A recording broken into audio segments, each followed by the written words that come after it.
আমাদের প্রিয় দেশ নেত্রী দীর্ঘদিন কারাগারে অন্তরীণ এবং সেই সঙ্গে আজকে একটা স্বাধীন পরিবেশের কারণে তিনি আপাতত মুক্ত আছেন।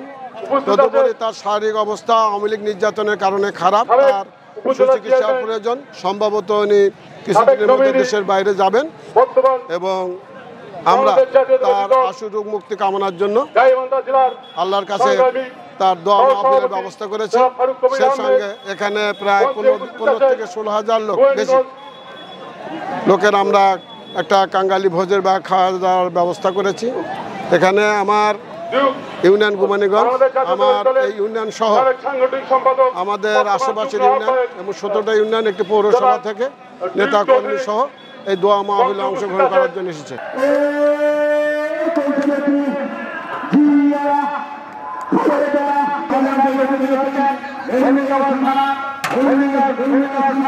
একমাত্র ওয়ালটন এসি দিচ্ছে 1 বছরের রিপ্লেসমেন্ট গ্যারান্টি।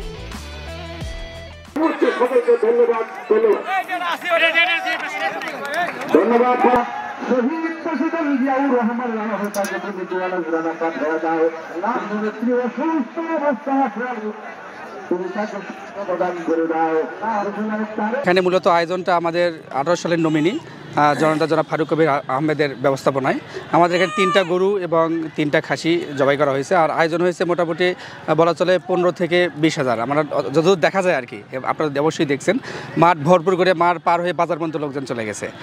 আমাদের চাল ছিল 40 মণের অধিক, আর ডাল ছিল প্রায় 26-27 মণের মতো ডাল।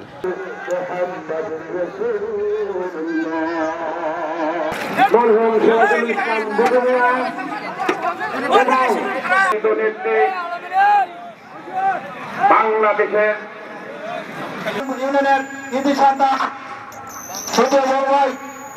খালেদা জিয়ার এই রোগ মুক্ত করার জন্য এই দোয়া মাহফিলে উপস্থিত হয়েছি। আমি আছি আমাদের গুমানীগঞ্জ থেকে। আমরা খালেদা জিয়ার জন্য এখানে বীরবিন্দ থেকে আছি। আমরা দোয়া মাহফিলের জন্য সাধারণ সম্পাদক সভাপতি কিংবা জুনের বিপ্লব যেটাই হোক না কেন, এই গোবিন্দগঞ্জের প্রেক্ষাপটে আমি শুধু একটি কথা বলতে চাই।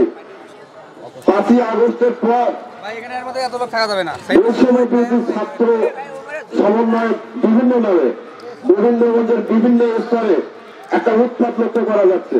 এবং আমার প্রাণপ্রিয় গুমানীগঞ্জ উপজেলাবাসী সবার সকল ছাত্রদলের সাধারণ সম্পাদক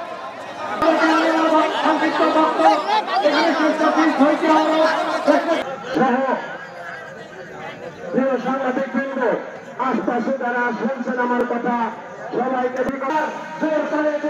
উপজেলা চেয়ারম্যান নির্বাচিত হয়েছে বিনা ভোটে। এই দোয়া অনুষ্ঠানের সভাপতি উপস্থিত আছেন